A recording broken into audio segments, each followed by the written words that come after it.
And what's up, everybody? I'm back with another video game review, and today I'm reviewing Star Wars The Force Unleashed, released in, I believe, 2008 um, on multiple different platforms. It is one of the games that I'm reviewing. Obviously, if you saw the Star Wars Racer video from a while ago, you'll know that I'm reviewing this pack now.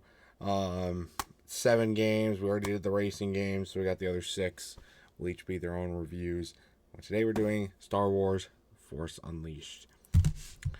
It's another battling game, Star Wars stuff in it. As you know, I'm not.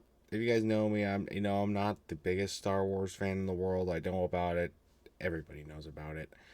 But I thought it'd be cool. Noah gave this to me. So I thought I'd give it a try, and well, he let me borrow it. Let me borrow it to give me the chance to play it. So thank you, Jeffofthemellows, for doing that. So hopefully, you enjoy the reviews. So let's jump right into it. This game, honestly, looking back at it now after playing the others, is probably the best one in this collection. It really felt like I was playing Bayonetta, but with Star Wars instead of Bayonetta. Which kind of takes away from a lot of the elements of Bayonetta, because part of the selling point of Bayonetta is Bayonetta herself. You know.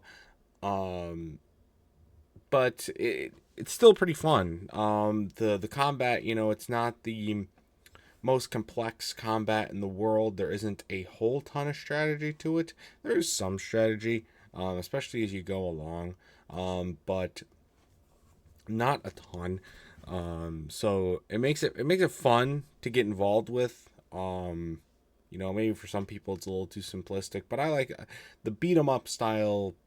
Just kind of go hog wild at it. Fighting style is something that I enjoy. So I was pretty happy with that.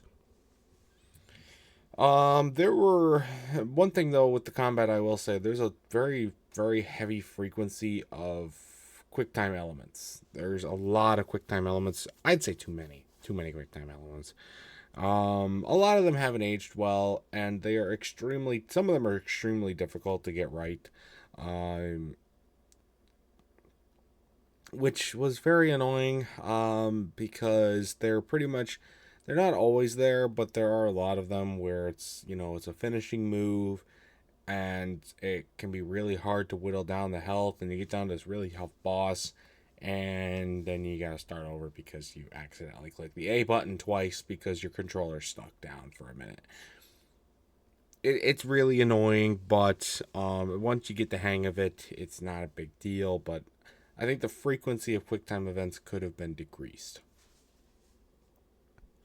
The rest of the gameplay, outside of the QuickTime events, was very repetitive.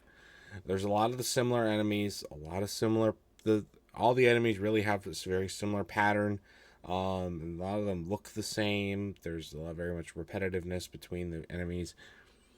The game, though, I mean, the environments look great. There's a nice variety there, especially for a 2008 game. I think the game looks really really good. It holds up pretty well today.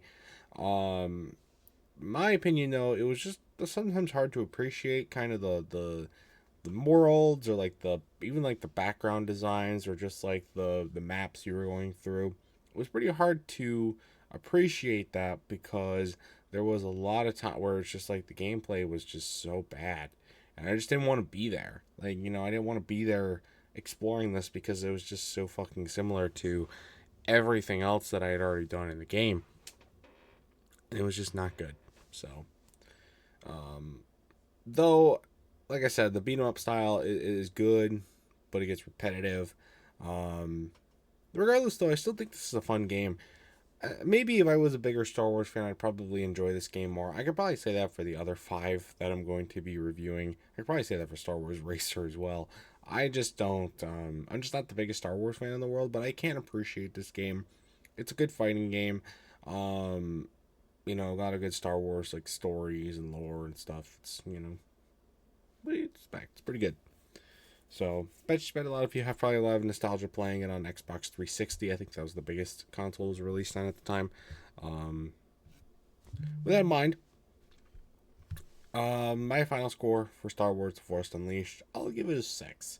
I enjoyed it. I didn't enjoy it a lot, but it was pretty decent. So, it's going to do it though for this video. If you've ever played this game, let me know your thoughts about it. Sorry, it's early in the morning. In the comment section down below. And that's going to do it for this video as well. Stay tuned for much more amazing content, including more game reviews and other awesome stuff. And until next time, see you guys later. Goodbye.